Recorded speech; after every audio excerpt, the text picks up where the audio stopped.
What's up, everybody? It's the Behind the Door podcast. Brandon is not here right now. He's visiting his beautiful daughter in Costa Rica. So he's enjoying some time with her. But I was like hanging out, and I was like thinking about at one point what it was like to be a parent while I was incarcerated, and I felt like there was some things that really that's actually kind of an emotional point in my life. What like that brings up a lot of emotion for me for a lot of different reasons about what that experience was like.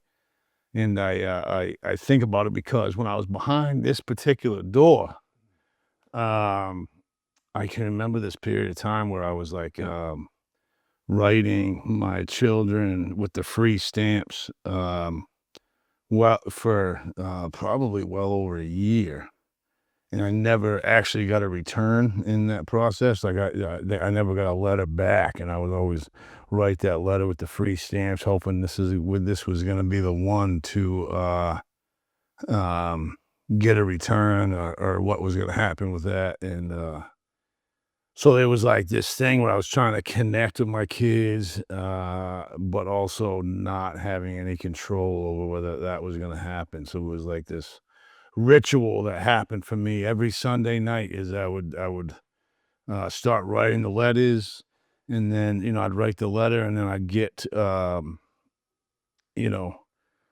I'd get emotional. I'd be actually feel good that I had taken like action in writing them. And I didn't feel like I was a deadbeat anymore for a moment. But then it would hit me that like I'm probably not going to get anything in return. You know what I mean? Yeah, I do. And that was always a struggle for me. And I think it's a massive when you're a parent coming out of incarceration. There's a ton. Everybody that I do talk to, there was a ton of shame around being away from our children in general, and not being there to protect them and all that stuff. So, um, and then I can remember participating in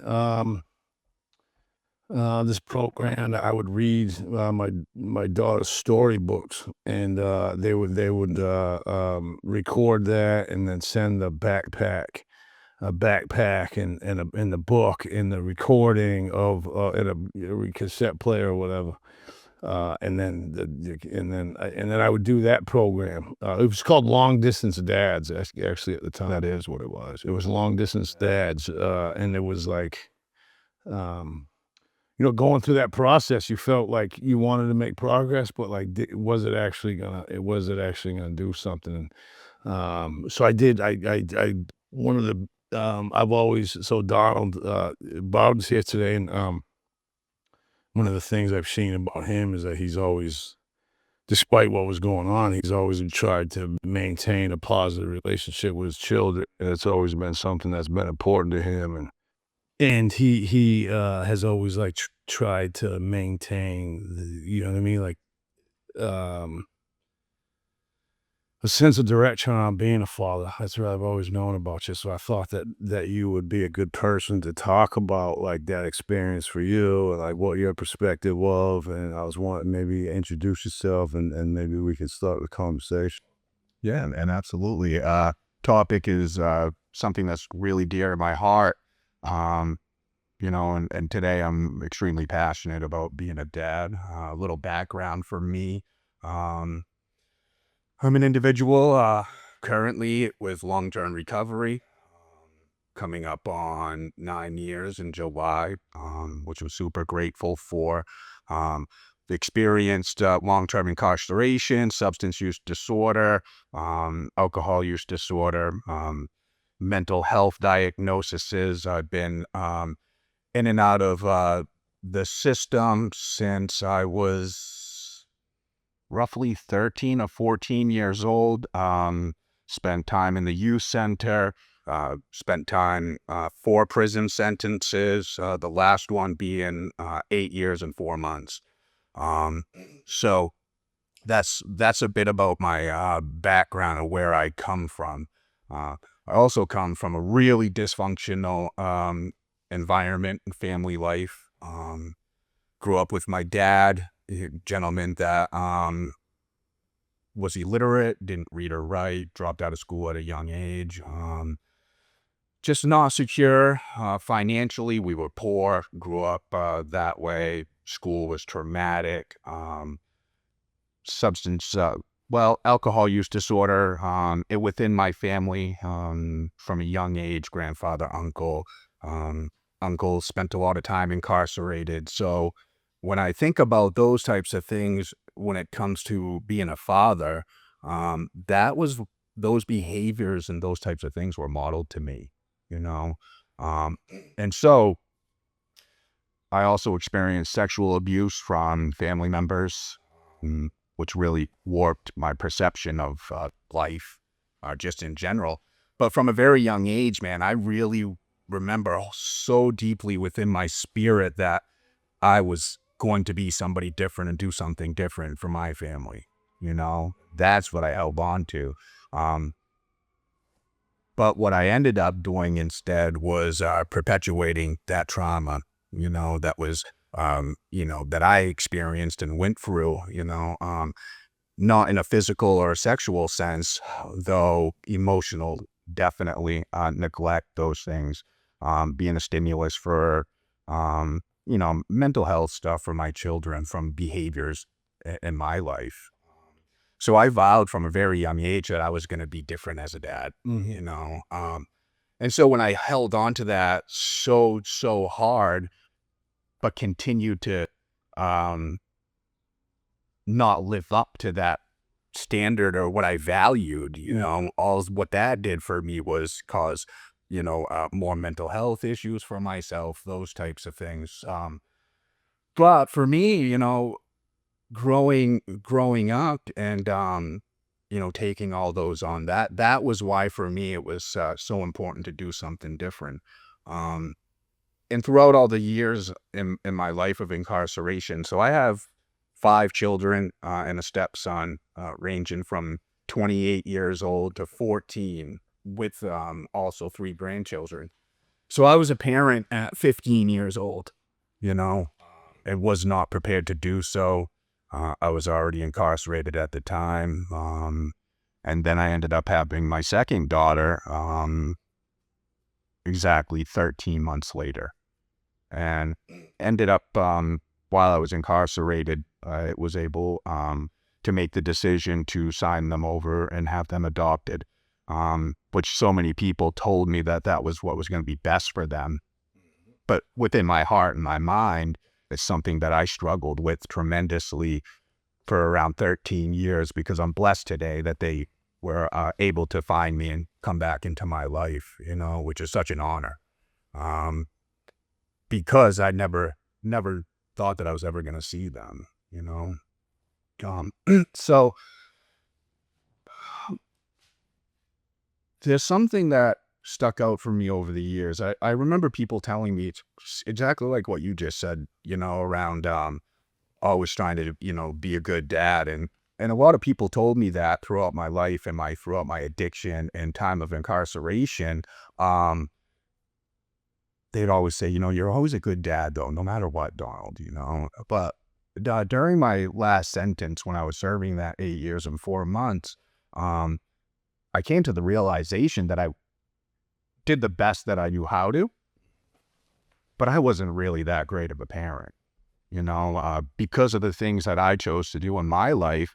It impacted all of my children tremendously throughout the years, and so I had to really come to a place in my heart and in my mind, of some real solid honesty with self around those types of things, Yes, I didn't physically hurt them. I provided financially, man, but the neglect, right? The insecurities that are formed because of not being there or because of leaving. Oftentimes for me, I remember when I didn't have a parent in my life, what that made me feel like, and the thoughts that I would have of wondering why I wasn't good enough or why they didn't love me enough to want to be involved with me, And so So those are some things that I came to a realization about, and if during that time I was able to truly start to build relationships much deeper with all of my children, hearing you talk about, sending out that free stamp and waiting for a response. I remember those times, man, of feeling so helpless in the moment, wondering how they are, wondering if they still love me, wondering what it's going to be like for them, just any little communication with them just to give me a sense of like peace and relief, Yeah. and those moments are extremely difficult. Um, one of my sons, and I'll share this openly because he would do the same. He shared with me that it kind of became a real little ritual over the years. He was, my oldest boy. So if something happened to me, say I got arrested, he would be the one that would get the phone call, and I remember sitting and talking with him and him sharing with me, how sad that was for him, and how it would cause him to be restless and insecure around, wondering when he was going to get that next phone call, you know? And, and so those are some of the things that impacted them, and so when I was able to start seeing those types of little things, well, they're not little, but for me in my life, when I started to see those things, um, I knew that I had to do something different, and that I had to really like just focus on my children while I was incarcerated for that amount of time, you know. Um, so through the last sentence of 8 years and 4 months, my relationship with all my children grew tremendously. And I was extremely intentional in that. Um, I made the effort continuously to make phone calls, write letters, I'm sure people just as well as I do when they go in and do a sentence to shut the world off, And during almost a decade, being sentenced almost a decade, that crossed my mind. That's how I was before I had children. You know what I'm saying? Like I would just shut it down and not worry about anything. I was just incarcerated. Right, just let it in. If I actually, yeah, had a daughter, like then it became different. And I was like there was that external thing that I was like cared about for once, really. Yes, I do know what you mean exactly around that, brother. It's like I've said often that if I didn't have kids, I don't know if I would ever change per se, right? Because at the beginning, it was for them per se, and they provided me with hope, with purpose, meaning, direction, all of those things, while I was incarcerated. So they were a huge motivation. Um, but during that time, I thought about shutting the whole world out, Cool. and I'm blessed, my faith didn't allow for that, I guess is the best way to say it, because the Holy Spirit just kept tugging at my heart and in my mind and, uh, and let me know that it would be extremely selfish of me to shut everybody out and not provide an opportunity to grow and build and connect with my children. And boy, there's many times where I thought to myself, man, though it would be so much easier if I didn't have kids and I'm doing this, But for me, it always brought up a sense of shame. No matter how good I was doing, or how really good I thought I was doing, there was always, always, always this like sense of shame. Because what I heard you talking about is like, I didn't want to be like the people, you know what I mean? Like aspects of people Yes. that had influence in my life when I was a child. You know what I mean? Yeah. I was given up for adoption at a very young age. And then, you know what I mean? My adopted father had some issues too that like really impacted my life. So it was like, never really had that male role model and going, I'm not gonna be those things, but then like she like feeling like that's all you could, like that's all I could be. You know, yeah, I do. And then I watched I don't know if you've seen this documentary about Jacinta. It was Jacinta. The documentary's on Netflix. I don't think so. But Jacinta was they did a documentary, a lot of documentaries there where she was just got released. She was going to a recovery house, and then she has this wonderful relationship with her daughter. It was on Netflix for a while. But there was a moment where she gets out, everything's doing wonderful, right? Everything's going smoothly. And then she goes to a visit with her children. She gets out of prison, goes, checks in at the recovery house, gets signed up for treatment, and then she goes and visits her kid. And they have a beautiful day. Like they go to the arcade, they do, you know what I mean? Like there's this, they're doing some stuff, and it's a beautiful day. You can actually see the connection that they have through the TV. You know what I'm saying? Yes. And then the first thing that she did was go get high. She was like getting high right after that. She left and went high. And then it's like, I could see like people will look at that and go, how could she possibly do that? Like she just got out. She just did the blah, blah, blah, blah. But it's like, uh, I could definitely relate to that sense of shame Yes. that she was like what you were saying, you're gone and neglect that. Like, yeah, I haven't been there to protect them. And then typically, like when I was reunifying my children when I got out, other people are raising. And now you got a co-parent with maybe not even, my daughter's mother was in active use while I was incarcerated.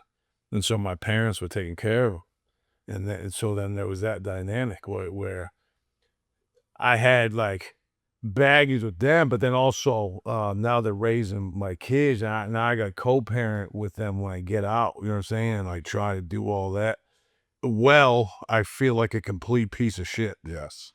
Yes. And so it left me in a place where I'm like trying to always live up to something. But like I gotta prove myself always. Like I was always the guy looking up, like trying to prove myself to my children and my family, like all this stuff, right? Yes. I think the difference in our experiences is that you had contact with them for that time. You know what I'm saying? Yeah. I think when I started my sentence, there was like, I went in and I was in active use, and there was substances involved and stuff like that. DHS got involved, and then there was that whole process happened, but I was away, and then Right. I didn't have contact with them for essentially my whole sentence. You know what I'm saying? Probably the first few months I did, and then once I signed the paperwork, I never talked to them again until I had gotten out. You know what I'm saying? Yeah. And it took like so for me, it was like, I had to build that from getting out, and then I moved into a halfway house down in Portland, and then I moved and then I was working at the YMCA. I was a the building security at the rooming house, the YMCA down there. Yes. It was wild. I worked third shift there, right? Yeah, it was wild at that place, man. It was unbelievable. But I was also good. I was like a little beefy, and I was like, I was, yeah, it was just wild, man. It was an experience. But I worked third shift, and so after I worked third shift, I would hitchhike to my mom's house essentially in Turner, like and it was for those it's like probably over an hour, but it was like third shift. Then I do that, but I'm like really grinding it out to try to get back into their lives. You know what I'm saying? I do. But the thing that was very difficult for me was working through the actual shame of that process and trying to like balance it out mental into like I'm a piece of shit or I'm gonna help it motivate me to be a better man, a better father, a better I could use that to connect, but it's a balancing act if you don't what I mean? It's like it's a difficult process, you know what I mean? Yeah, I think speaking on the process of battling through my own feelings, and the way that I perceive myself with my children, was a painful one, and I touched base on it a bit, from coming to that realization of what I did, and the things that I chose to do and how it impacted them. So for me, I experienced a great deal of shame, right? Especially considering, throughout my life, I've had moments of recovery. So, my children, got to see that throughout and then watch it all get yanked away. And those moments of dad's never going back, dad's never going to use again, those types of things. And then not living up to that and feeling that shame, the guilt around all of those things.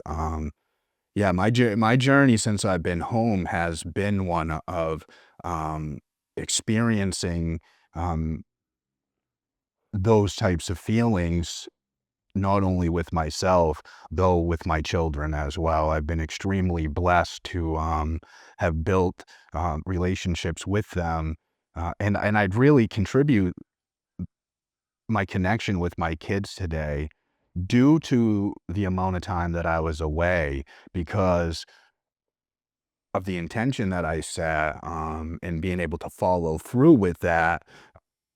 I wasn't there physically for them, but we connected on such a deeper level through empathy, you know, and being able to have those conversations and, really, hear what they're feeling and what their needs may be. It's like the fact of the matter is though is that you're like a unicorn in a lot of ways because like not everybody can do that. You're right. Not everybody can go. This shame doesn't eat them up so much that like I'd just rather disconnect. You know what I'm saying? So from the whole thing, or I'd rather like I'm just gonna go. I'm getting hot. I mean, like what? Like Yeah, that had been my past experience, what? you know? Uh, How do you make that transition? Though? Like where do you like? How were you able to like cope like specifically with the shame around? so to cope with that shame, you know, the last time that I was incarcerated, it was through, A, my faith, B, sponsorship. I had a wonderful man in my life. And then through conversations with, mental health workers and those things. And that is what got me through that, um, initially. But that doesn't mean that, stepping out that door, and seeing their faces, how wonderful and exciting and happy that I am when I walked out that door to see them. But there's also followed by that shame that you speak of as we're driving down the road. It's almost like you can't say that out loud. How shameful you're feeling. It's hard. Like Yeah, you can't tell your kids, "I feel like a shitbag," you know what I'm saying? right. You're not gonna have you know what I mean? I'm not saying that to my kids or how I'm really feeling. Or anybody It else. feels like yeah, that's what I'm saying. It feels like we carry this stuff with us, like that pit of shame, almost with us in terms of being a parent. It's like sometimes there isn't like that we don't feel like if I admit that, this is the way I am or this is how I feel, I'm actually saying I'm like the dude that like That I didn't wanna ever be. yeah. Yeah. Yeah, it's really difficult to voice that and then come to a realization that that's what it has been and was, you know? Um, when you so deeply believe that you're going to provide something different, and you hold on to that, Yeah, right? Um, but I had carried shame throughout my whole life, sure, for you sure, know? 100%. Right? So, uh, it's like it's just there for all of those years. Well, I think it also is like, we carry the shame, right, through these messages, right? Now I'm a convict, I'm Yeah. like this, I'm that, I'm this, Yeah. I'm that. And now, to add to the list, I'm also a deadbeat dad. I'm not fucking like I haven't been able to show up for my kids too. This is like more tangible evidence Yeah. that like Yeah, that I'm I'm a a piece failure of shit, in life Yes. Yeah. because we have such a strong like belief about what um, like a parent should be because of the experiences we had, right? Yes. So if I had this experience, I know that I don't want to be that. Right. Yeah, like it's like there's no actual like we can't actually figure out like okay if I don't want to be that, I have no training and no experience about how to be something different. Yes. You see what I mean? Like I there's do. nothing to compare it to. I don't want to be that, but I don't know really know anything else. You know what I mean? Yeah. Yeah. That's a perfect example. Yeah, so it's like it makes things tangible, the message that I like tell myself, you know what I mean? Yeah. I'm just reinforcing what I already believe about myself, Yeah. essentially. It was almost like when I was writing them things out and the mailbag came and I never got the letter. That was also a reinforcing experience too, because like I'd be like, "Oh, the mailbag will come on day. Is this the day?" But then, but also I'd be like, "Is this the day?" But when the mailbag came, right? I don't know. You remember when the mailbag came? I do remember what And be like, come through, bro. pigeons on some French fries. You know what I'm saying? Yeah. Yes. Everybody. People swarm the mailbag. They're waiting for the. Then you smell it coming into the pod, though, the perfume on it. Yes. Oh, Um, man. but I would act like I didn't care about that mailbag. Yeah. Nah, I'm gonna go in my room. I'm gonna watch Jeopardy instead of like waiting for the mailbag. You know what I'm saying? I'm like, nah, I'm not going there. You know what I mean? I do, bro. I But do. like inside of me, all I want to do is have that contact with my children. That's all I want is like just even because I've been so like actually sometimes that process of like trying and not getting a result is like almost like I said, like reinforcing the shame that we're feeling. You know? Yeah. Yeah. And the process of like just shutting down essentially and acting as if I don't even care, right? And then, but truly I care so much, man, and that's all I really want. I think what I was getting ready to talk about was that, I don't even know how to be honest with myself to the point that I'm lying. I'm lying, right? And I can't even be honest with the fact that this is what I want so much, right? Because I have this fear of showing some sort of a weakness, you know, not being in tune with myself or connected with self. So I can't even be honest around that, you know. And then we're in a place where you're not supposed to show vulnerability either, but so that reinforces. Well, we learn how to suppress all that stuff. We do. We're taught very well. I mean, I was originally, throughout my childhood and my experiences growing up, and then, going into the system at a young age, where you were not showing nothing. I'm not showing anybody except for how bad I am, and that's it, man. Nothing more than that. And then we carry that out into the world. One thing that you mentioned earlier was about not having an instruction manual and knowing that I don't want to be this, but I don't know how to get there either, right? And that's where I operated for a long time, until I came to that realization that what I was doing was not working, and in fact, it was causing more harm. And for me, in that, it was through God and Jesus, and it was through other people, man. Like I had to sit and listen to people, if I saw, a man in my life that, I respected and I saw how they moved, it was like, oh, all right, and that was how I learned to get where I am today and build those relationships is through, you know, knowledge and gaining knowledge through different types of classes, so to speak, and with other men, Yeah, because it's like a humbling experience.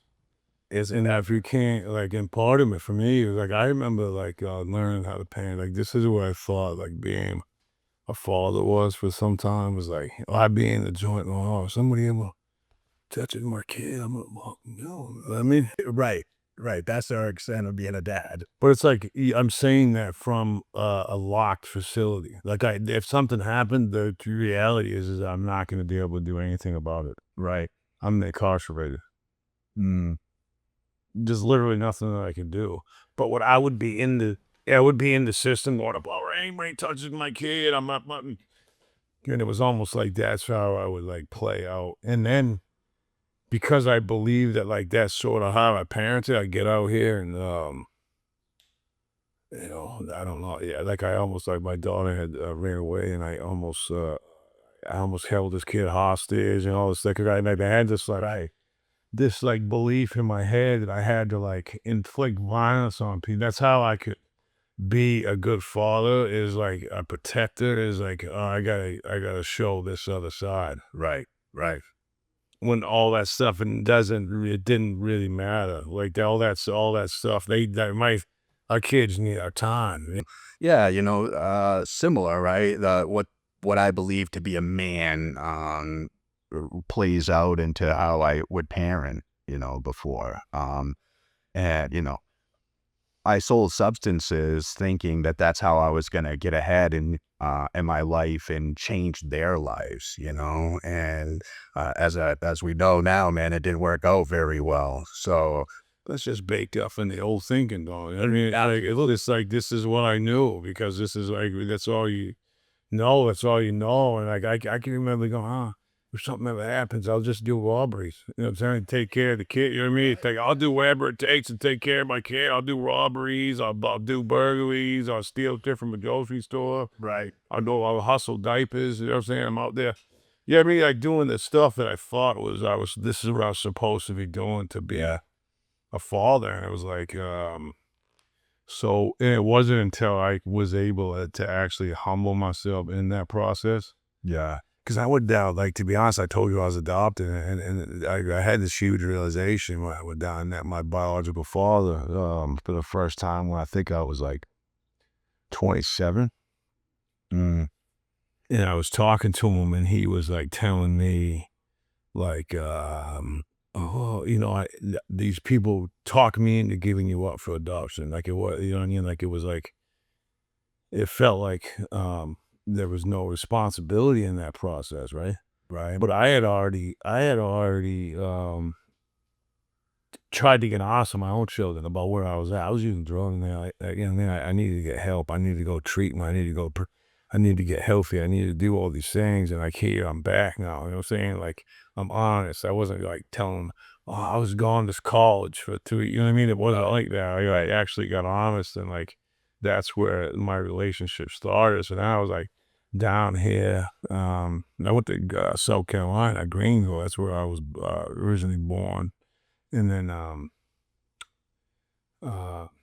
so it was like this process of like understanding that like I just have to own my behavior and and also understand that like this stuff, what I learned, I wasn't the instructor and the student at the same time. You know what I mean? I could only play one of those roles when I was 7 years old about how to treat a woman, about how to like be a father, how to like show up for the kid or like whatever it is. Like I actually didn't. No one actually showed me how to do that the right way when I was young. Right. So for me, the acceptance was, and how I had to get rid of that shame was to accept the fact that like it wasn't actually my fault. Yes. Yeah. Yeah. Good point there. So part of my process and healing had been for me to go to trauma therapy, and I worked through a lot of childhood stuff through that process some years ago. But I recently had to, I made the decision to go back to therapy last year. And this kind of falls into everything we're talking about. So I've spent a significant amount of time around my grandchildren over the last couple of years. And last year, though, I started to have flashbacks and suppressed memories start to come back and hit me extremely powerfully around sexual trauma from a family member. And so I had to go back to therapy and start to process that. Wow. And so I did that, and I'm so thankful I did because that would have been something that set me off in the past, right? And so I'm grateful that I was able to make that right decision and know today that I needed help in that moment, right? Because the outcome is not going to be good if I let that's right. And so going through that process, and learning that um, I did what I did to protect myself, right? Throughout the years when it comes to navigating through the trauma, the pain that I experienced, and then acting out in behaviors that carried into my adult life, and coming to that understanding that there was many things that were going on and happening, I had to survive, right? Yeah. And learning, that part of me that shameful part of me, that part of me that I hated, the person that I was. Um, Throughout that process, I actually was able to um, thank that part of myself, right? Because that part of myself is what got me through, you know. Yeah, uh, no, exactly. I mean, you got to battle through it. Right, and so although it was mostly reacting, it built me up to the point where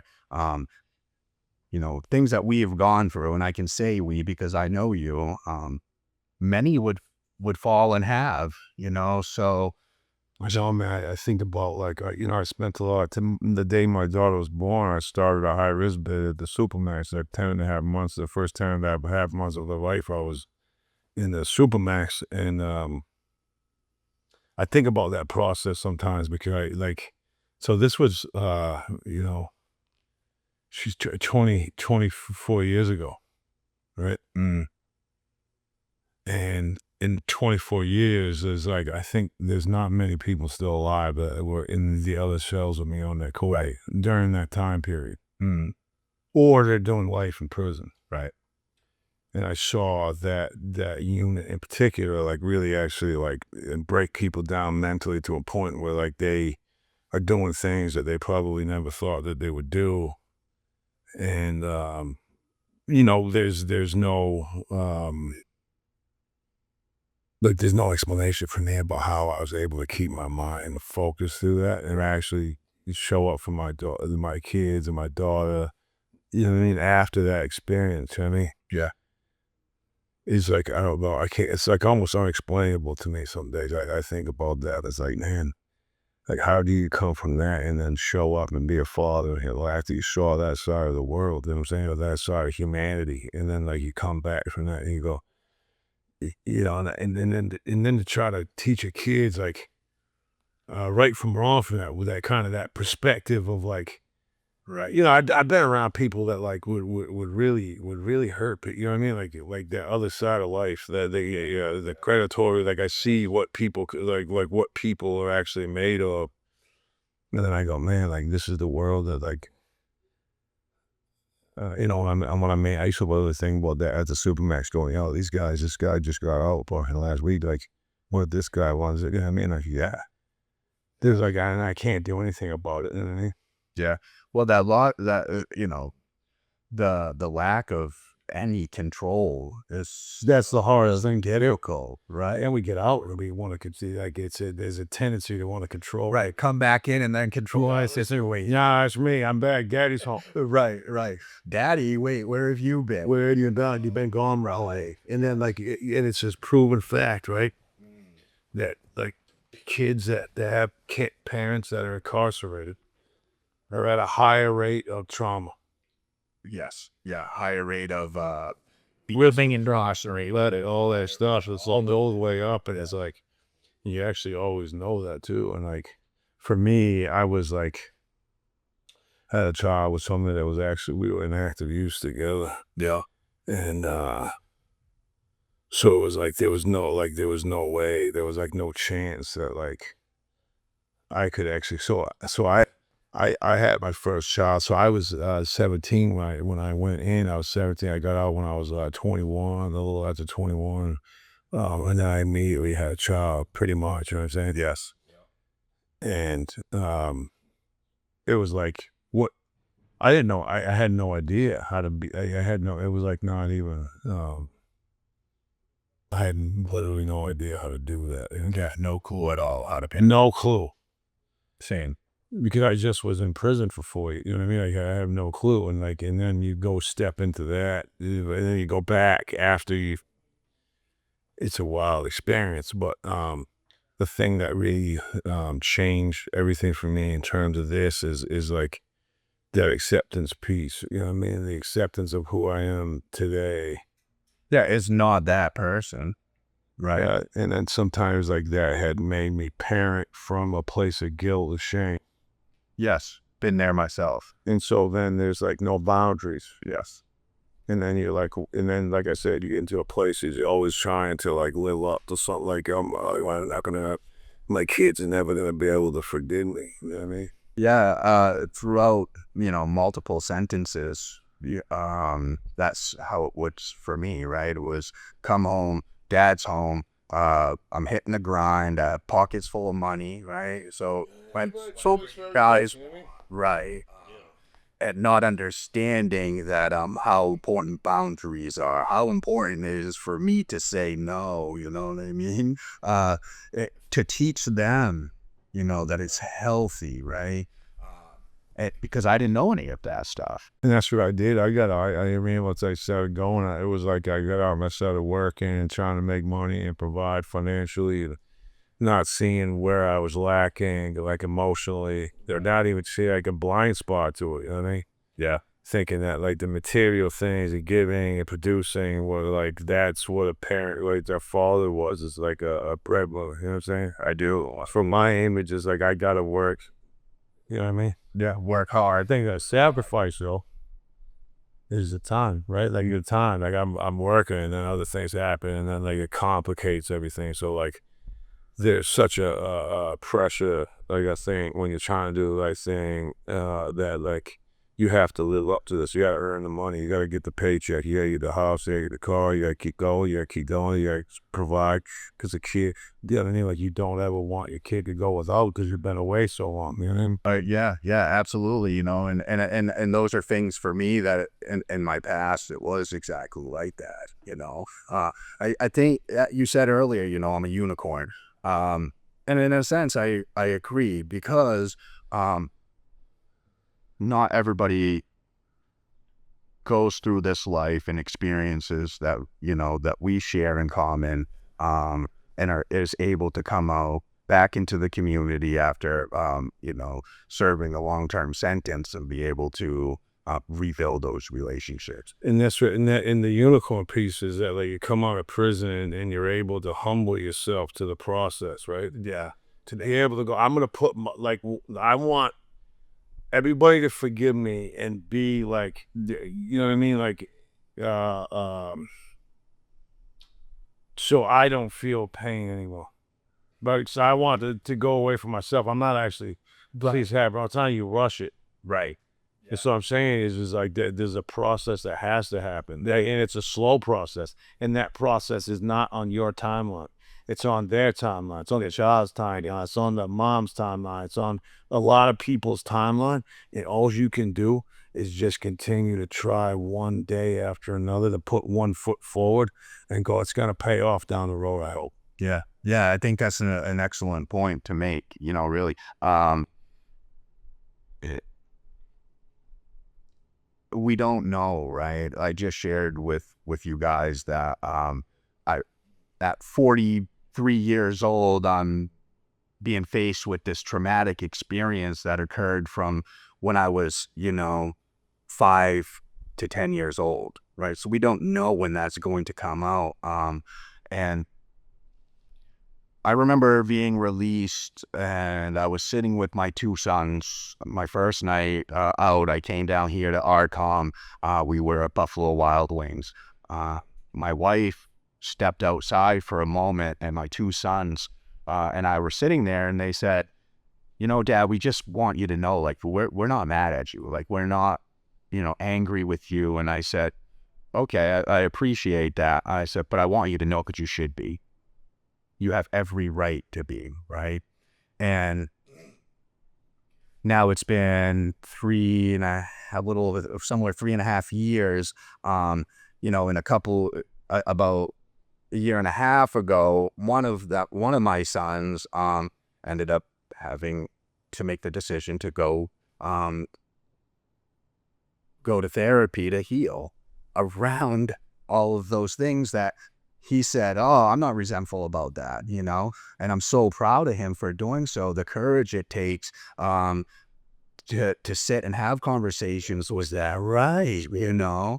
And you know, That comes from letting seeing you try to work on yourself, and it's like that comes from that piece of it. That's like not dad getting angry or frustrated anymore. He's like, yeah, it's all he actually.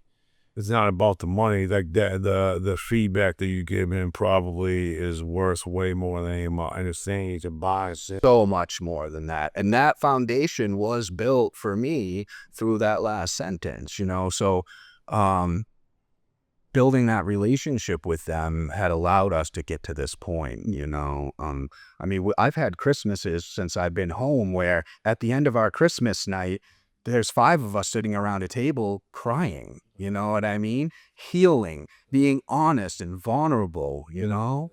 Um, and yes, I won't take, you know, all the credit for that, but it was because I was able to get a place in my life, accept some truths about myself and be able to have those conversations openly with them, you know, and build that to the point where now we've built this connection. When you say in this build relation- the process, It is a like process. I've seen a lot of people. They get out and then they go right from I'm out and I'm skipping over the steps in the process to get but like earn. And sometimes it is about like you know what I mean. It's like about like continuing to go the consistency around showing up for them. They want to see consistency. They want to see before those conversations happen. They need to see the behavior change first. And that's where I feel like I always got caught up is I wanted to show up and not it was about what I was saying and giving rather than what I was doing when I wasn't with them. You know what I'm saying? Yeah. So really what my mindset changed is like I gotta behave the way like if my kids showed up at any moment, am I doing something that they don't want me to be doing? Right. Yes. Yeah. Yeah. And I had to live that way. Yes. Yeah. When they come in, and if they happen to stumble upon me, like, I guess I'm the Sopranos guy, right? And I was watching the Sopranos. I don't know if you remember when Tony Soprano was in the club and he was like sniffing cocaine. I think he was at a strip club, and then Meadow came in and she seen him in there. And he's like, you know what I mean? He's hiding from her and stuff like that. And it's like, I'm never gonna be in that situation where my kids are gonna come see me and they go, oh, you're not supposed to be doing that. You know what I mean? I do. That's how I actually try to live my life. Yeah, like something's there. Like I'm not going to be afraid of like what my behavior is going to impact them. And so I see I work with a lot of guys right now that like are in termination cases for their parental rights. And one of the biggest conversations we always have is like, what kind of a man do you want to be when, no matter the outcome of this, that doesn't change the bond that you have with your children, right? And what kind of a person do you want to be? What kind of parent do you want to be? And what kind of mom you want to be? What kind of dad do you want to be when they show back up? Yes. Right? Because they're coming back. I can't come back to it. Yeah, I think our kids, Somehow, some way. you know, my mom, I talked to her on the phone like 6 or 7 times. She passed away of an overdose. My biological mother, and I talked to her on the phone about 6 or 7 times before her death, and the pull was still there after like after 20. You know what I mean? It's like I didn't actually lay eyes on her, but I was talking to her, and the pull was still there to connect with her, and like you know what I mean? That was a relief in that moment. You know what I mean? Yeah, yeah, being able to, you know, get that moment of connection. So I know for me, like growing up, it wasn't until I was like 35, 36 that I came to the realization that I hated both of my parents. I truly hated them, you know, but I love them as well, right? Oh Because yeah. they're my parents. But both things, that's what we have to accept. The acceptance pieces, both things can be true. They can be true at the same time, but The person I love the most can hurt me. 100%, but early on, no sense of emotional intelligence at all, right? It's like happy, sad, glad, mad, right? Like these feelings can't coexist, but they do. And I didn't want my kids to hate me, in their later lives. And so it's been a continuous process and a continuous journey for me and for them, for us, because they've all lived this their whole lives as well, and I think it's you get that acceptance too. Like you may want a result from them by doing this, right? They don't give it to you. yeah, That's the why you're in it. right. And it's It's just, really for them to help them build. Because like for me, if my kid, like my kid, they say to me, I don't actually, I'm setting the bar. I actually give them some reinforcement. I'm glad you did that. Like, come talk to me when you're ready. Like there was, you know what I mean? Like whatever that looks like. It's like you gotta like, and you give them space, even though you want to like you should like, get it right. You know what I'm saying? I get it so that they keep them safe and the whole nine. You know what I'm saying? But you gotta also give them the room to be the people that they want to be or the people that they are. And it's not the same as me. You know what I'm saying? yeah, They're different people. They're different experiences.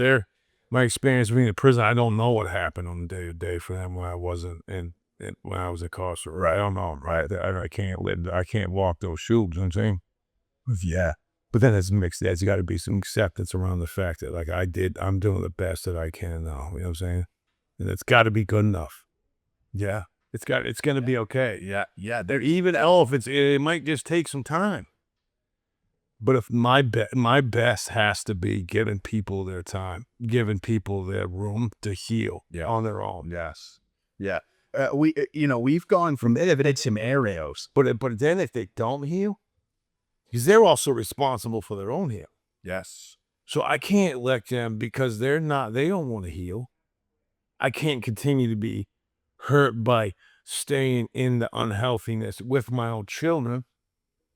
100%. Right? Because I'm not gonna. How I can role model is to set a boundary with you as well. Yes, I'm not gonna like if you're not willing to heal. I'm not carrying mine to stage. Right. You're not holding me accountable for the rest of my life about it. You know what I mean? Yeah. Yeah. It's funny that you mentioned that, man, because we have this little a running joke, I think with a couple of my kids, is saying like just recently was in a conversation with my one of my boys, and something came up around like, well, I taught you this, and he said, oh, did you?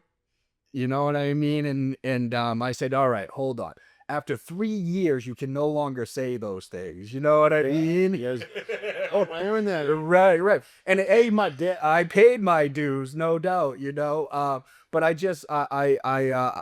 appreciate it. When I hear that. 100%. Else is just an act of communication. It's don't feel that and like, but having the space to be able to go, hey, dude, it's not. You know what I mean? Like that, we're not gonna do that. But Right, right. Yeah, you've got 3 years, man, and that's it. You can't use that on me anymore. oh, I think what it's like, did you change your behavior? Now, are you there? Are you consistent? Can you ever prove now is what's tangible? What's tangible now is I show up. What's tangible now is I have been reliable. And I can set boundaries and I can do that. And sometimes it's uncomfortable for me. I have to sit with it. And sometimes these boundaries have to come from, even though you feel guilty, you got to strut them anyway. You know, Oh, you got to fight through that anyways. You know what I'm saying? All this up the shame, but we got to process it out. You know what I mean? yeah. Well, I can't afford to hold on to any of that No, anymore. boy, kill you. And Kill you, literally kill you. exactly. And then I come to terms with that. We've gone through multiple processes to kind of touch base with giving them room in their space. I had to practice that early on with my two oldest children, that were up, I put them up for adoption, So when we reunited, I did not go into that relationship as a dad at all.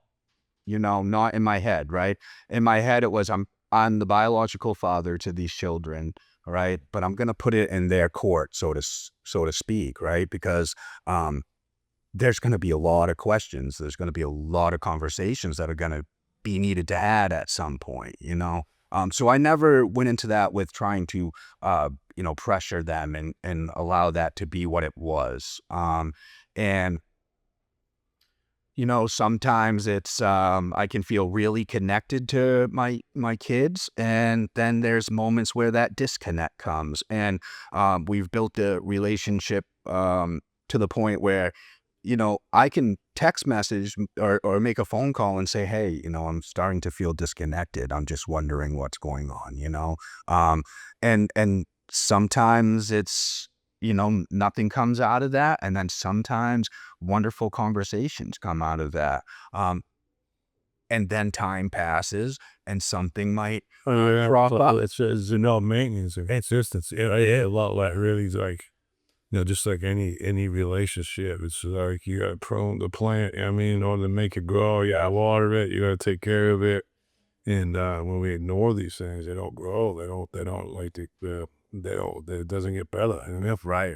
Yeah. It I don't know. Yes, if they had an measuring or that. When we come from that environment, the prison system, your pride keeps you safe. You know what I mean? It has this habit, right? You know what I mean? Like you have to be prideful. You have to be, and you feel like you have to be, and right. And so the process of like accepting that like I made these things have happened that put us in this position, but they're also not my fault. You know what I'm saying? Right. And I'm gonna work through it from a place of healing from this rather than like I'm a shitbag. Yeah. Yeah. So it's like that's a different process than just because I'm a shitbag is like that prideful thing. I'm not gonna, you know what I mean? I can't live up to this, and like I'm not gonna even try. You know what I'm saying? I do. And like coming from a place of like healing or understanding, like I was saying about that documentary, like I look back on that and go, man, like maybe what if she communicate? Like I can only, you know what I mean? Like like it's okay to be like I can't do this full, like I can't. It's gonna be more damaging to try to force ourselves into these like being coming back out, like being a parent, like, and then like some people move right back in with the children. And it's all right, it creates, but it's like maybe you can't actually, you don't have the capacity. You have to learn how to build that back up and reunify slowly and stuff. Yeah. But it's the instant gratification isn't there. That feeling is not going to go away overnight. So we forego the process in order to make that go away.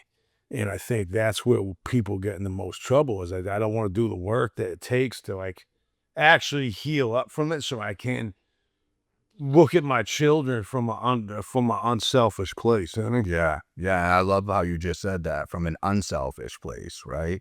And I think it's true. So there's no way around it, right? I had to get to a place of acceptance and honesty to the core of my being about what I had done, who I perceived myself to be for a long time, what I projected everybody else to see of me and who I was. To get to know And damn right, the world. I'm saying no doubt about it, right? Because I had to survive my whole life,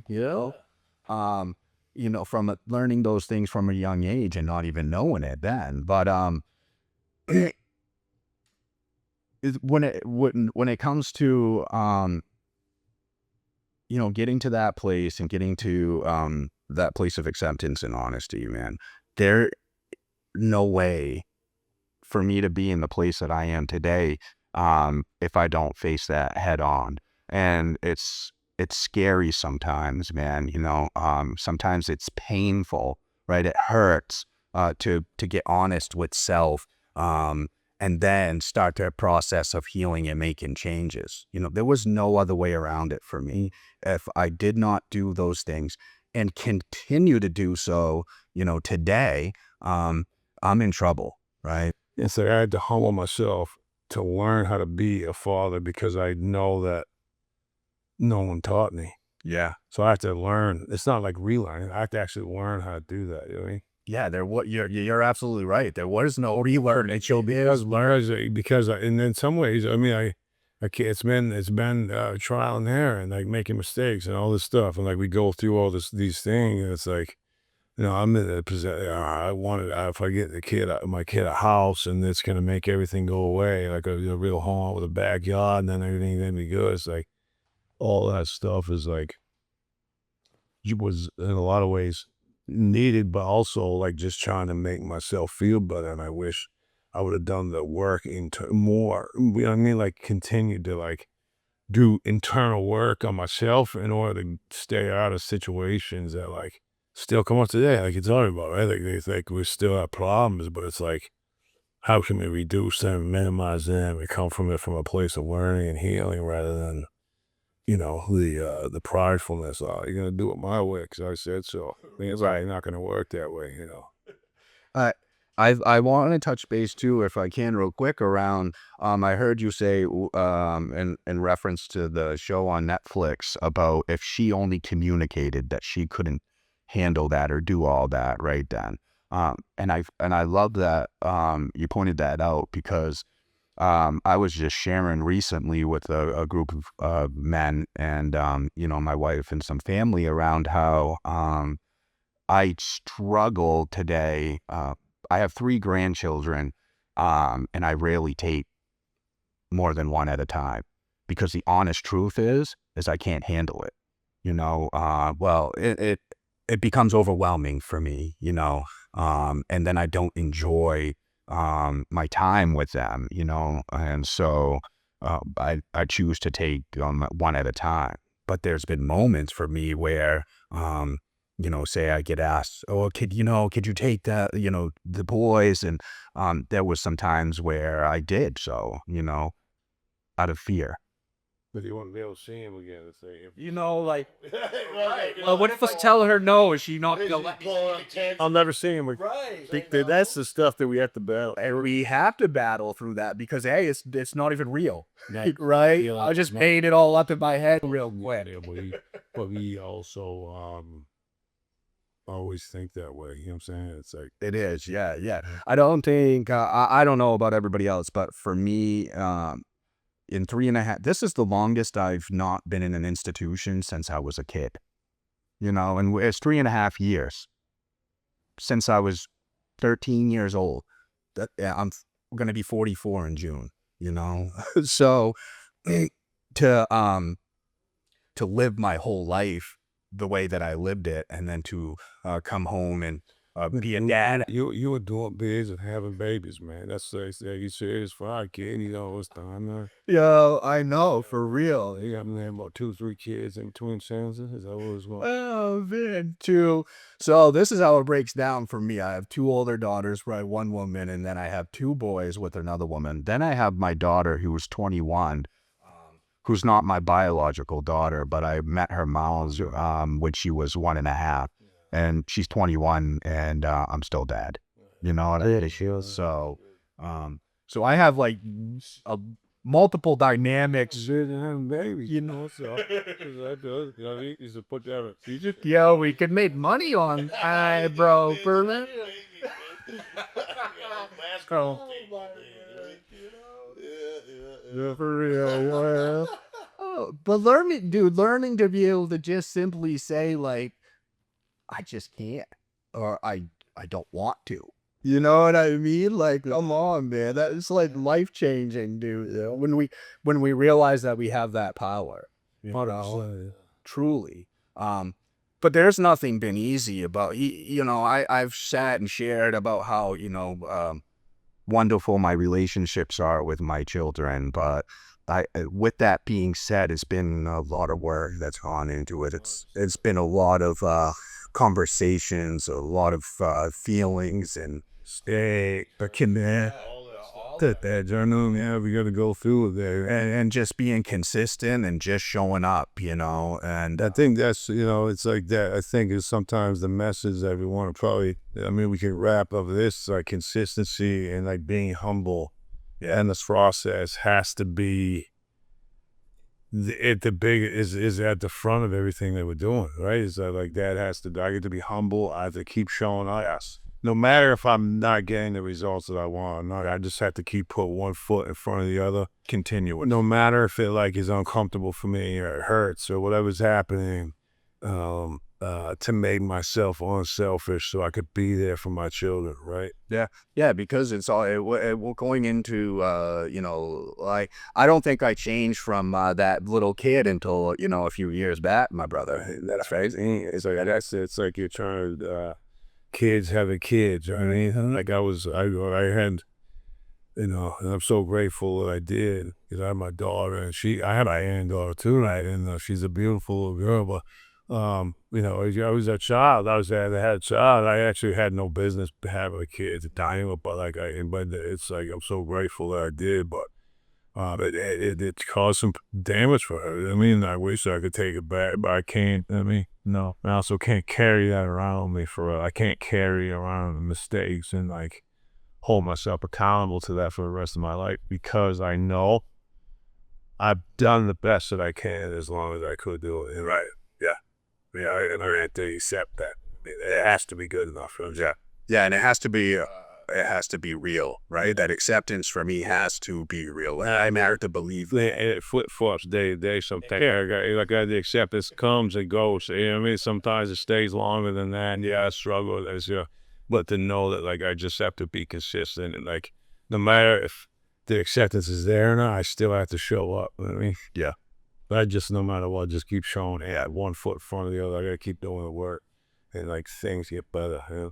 Yeah, I stopped talking about what I was going to do because I talked about it for so long that nobody wanted to hear that shit anymore. Right. So I didn't. Coming home, it wasn't.